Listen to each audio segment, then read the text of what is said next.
What is up, everybody? It's Herf back here on the Duel Links Entertainment channel, and today we're going to be doing another top 5 tech video.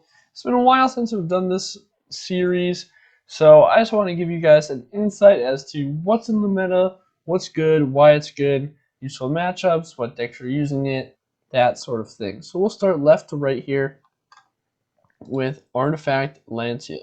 So with the rise of a lot of Alistair decks in the meta, such as Sabers and now Neos, this card is also good against potentially Witchcrafters and Blackwings. So Blackwings and Witchcrafters are a little more niche, but if you do this in the opponent's first turn, they cannot activate their Simoon effect. So you can't chain this to Simoon since Simoon banishes for cost. You just kind of have to shotgun it and hope that it's impactful. But better off than not, like if they don't have any monsters on the field, just use the Lancia because there's no better time to use it. And then in Witchcrafters, in the Witchcrafter matchup, you just throw down the Lancia at the start of their turn, and it'll prevent them from using Pittore or Schemata, which are draw and searching power. So it prevents them from getting a lot of cards into their hand, or a lot of spells into their hand, that is. Which is important because Vera obviously needs spells in the hand to boost. So it's good in those matchups, but not great. It's not like the best card. However, it's amazing versus invokers. So whenever they go to activate the invocation, you just slap down a Lancia, GG. Or in Ritual Beasts, in the Ritual Beast matchup, Lancia is a really good card as well, actually, because before they're able to fusion for that turn, you just slap down a Lancia, and then you can't do anything. So it's a huge stun card, and a considerable amount of the meta matchups. Lance. Lance is a super great card for most, if not all, of the decks to play, just because it's so good, again, versus invokers, as well as anything that needs to play around back row. So I'm looking at Blackwings, Karakuris mostly. It can even be good in regards to Witchcrafters, maybe protecting your Vera. Maybe you could consider playing a Lance. It's a very good tech. But all in all, it's to stop the Invoker player from being able to use their fusions, because if you hit them with the Lance, since it says that until the end of this turn, it is unaffected by the effects of other spell and trap cards, Invocation cannot actually use it to fusion summon because it's unaffected. So really cool card, has some really great interactions, and of course, for synchro decks, just being able to use your Lance. Shiranui can make a huge use of this card because you can protect your own cards from getting floodgated or flipped down and disrupted, as well as disrupt those Alistairs, which is probably that deck's worst matchup. Moving on to Enemy Controller. Now, I know a lot of people would consider this a core card, or a staple, I would say, in most decks, or just across the meta. I would have agreed with you a few months ago. However, Enemy Controller is a card that went down in usage a lot. That's now on the rise again, and a lot of it has to do with being able to play around two things, which is Fiendish Chain and Witchcrafter Vera. So since Vera can only negate face-up monsters on the field, if you use Enemy Controller, you're able to dodge the negate effect, as well as get that Vera for the rest of the turn to prevent the attack boost. So it has a huge value in that matchup, as well as just playing around the negate from Fiendish Chain, which is really why the card is good in general.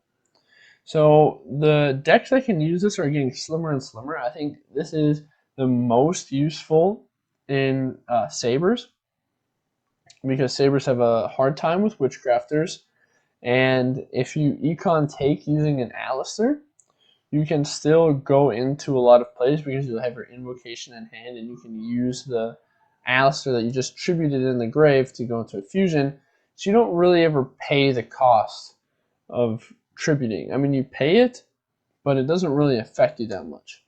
And that's why this card is semi-limited, and most decks have semi-limits to prevent people from playing this card.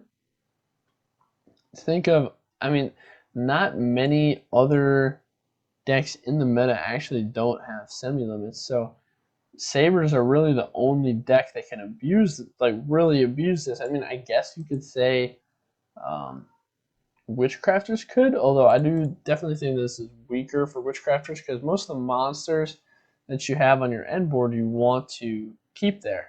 So the tributing cost is kind of too much. So this is really just an amazing tech card for Sabers. Needle Sealing. Now a lot of people may be looking at me funny saying, Herf, the hell is this? What do you mean Needle Sealing? And I would say Needle Sealing is really, really great for 2 decks, and it's really bad for the rest of them, which is why it's so good.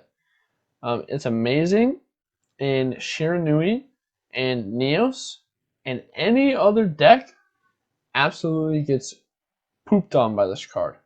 So if you're unfamiliar with the effect, it says when there are 4 or more monsters on the field, destroy all face-up monsters.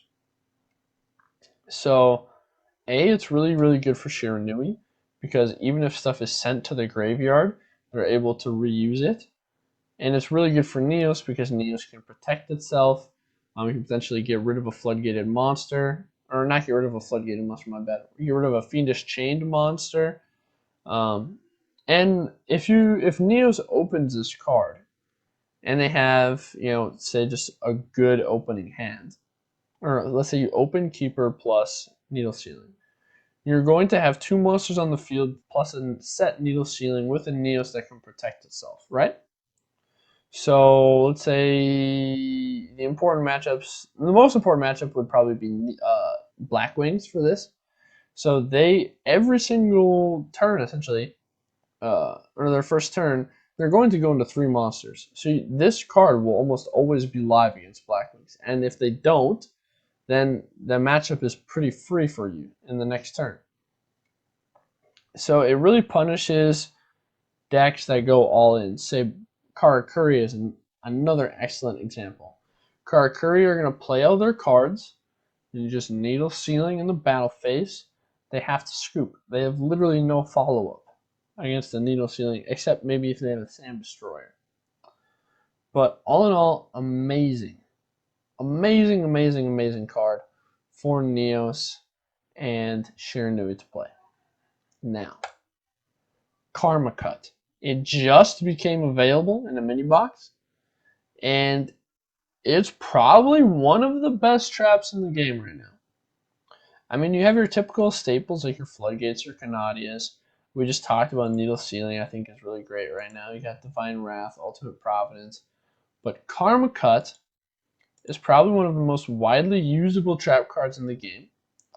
And the Banish effect is super helpful in this meta, because we have a lot of things that can protect from destruction. We have, like your Shogun Sagas and your Brave Neoses, but we don't really have a lot of stuff to protect from banishing or targeting.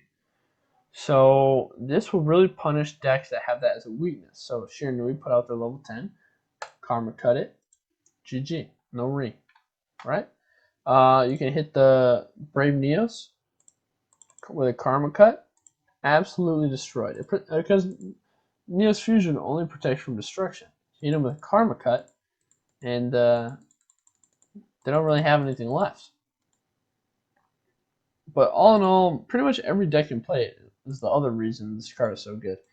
Shiranui and Neos make the best use of it. However, I mean, Black Wings would probably be bad in Black Wings, okay? But pretty much any other deck that can play back row will play this card for sure. Especially like a deck like Blue Eyes. Oh my god. Blue Eyes are amazing with this card, because you can discard your Whitestone, banish one of their monsters, and in the end phase you can special summon a Spirit, which will banish a back row. So you get a pop 2 essentially off of this Karma Cut. So all in all, it's a really strong card. you should definitely invest in because it's in a mini box. I think it's a pretty safe investment because even if they hit it to 2, I mean, if they hit it to 2, the decks that are playing it right now, I mean, it would get cut out in Neos, but it would still be a really good discard trap for Blue Eyes. So I would consider that. I don't really think it's going to get hit on the semi-limit list because it's not played in that many decks yet, and it is, it did like just get released. Normally they try to wait a few months. So if you're going to invest in it, now's the time. Get your 3, get out. But all in all, I think this is a pretty good list of cards for September here. We had Lancia, Forbidden Lance, Enemy Controller, Needle Sealing, and Karma Cut. Thank you so much for watching. Make sure you check out the Duel Links Entertainment Twitch channel. We have tournaments like all the friggin' time, $10 payouts all the time. So make sure you hit those tournaments up. Join the Discord so you know for sure when our schedules are, so you know when to join. If you subscribe, then you will be able to for sure join every single tournament you want to. Like, insane value there. Because then you essentially can practice whenever you want and play against other top players around the world and, have a shot at winning some money too, which is amazing. So make sure you like, comment, subscribe this video. You should go over to Twitch, you follow, subscribe, you join the Discord, you get in there, get paid, have some fun. And that's it for this video. So thank you so much for checking it out, and I'll see you guys next time.